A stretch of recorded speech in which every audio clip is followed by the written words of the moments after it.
Bonjour à tous, au programme la Ferrari 488 GTB se lâche sur route, le Porsche Boxster Spyder à l'essai et le top 3 des voitures neuves et d'occasion les plus vendues en France en 2015. Avant cela, on parle vacances.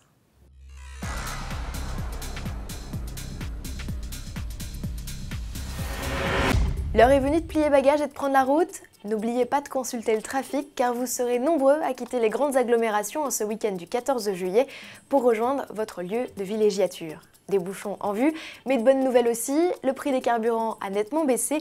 Le gazole est ainsi affiché en moyenne à 1,20 € le litre. Alors sauf effondrement de l'euro, cette tendance devrait durer tout l'été. Et si vous empruntez l'autoroute, savourez les tarifs au péage puisqu'ils n'ont pas augmenté au 1er février dernier. Grand ruban noir où de nombreuses animations sportives et ludiques sont proposées aux voyageurs. Pour connaître le programme complet sur les aires région par région, direction le site autoroute.fr.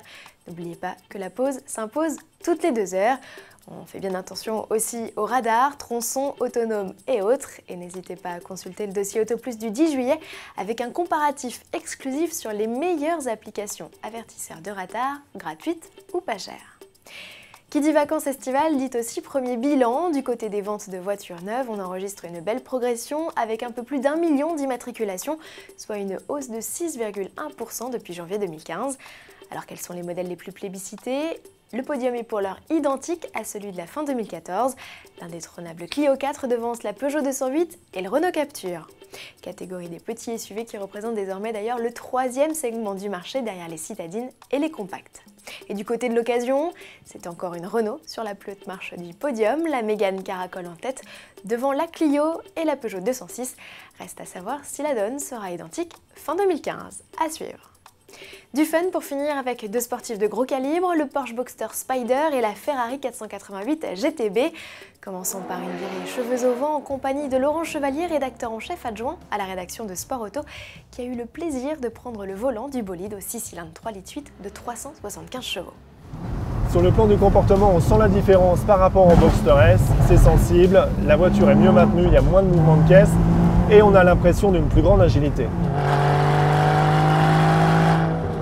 Même chose en ce qui concerne le moteur, la différence est très nette. D'abord, il repart mieux à bas régime, ensuite il prend mieux ses tours et surtout, il est beaucoup plus sonore, c'est un vrai bonheur.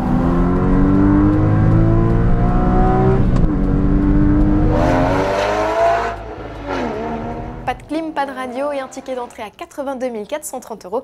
Voilà ce qui vous attend si vous comptez vous offrir le plus extrême des roadsters Porsche.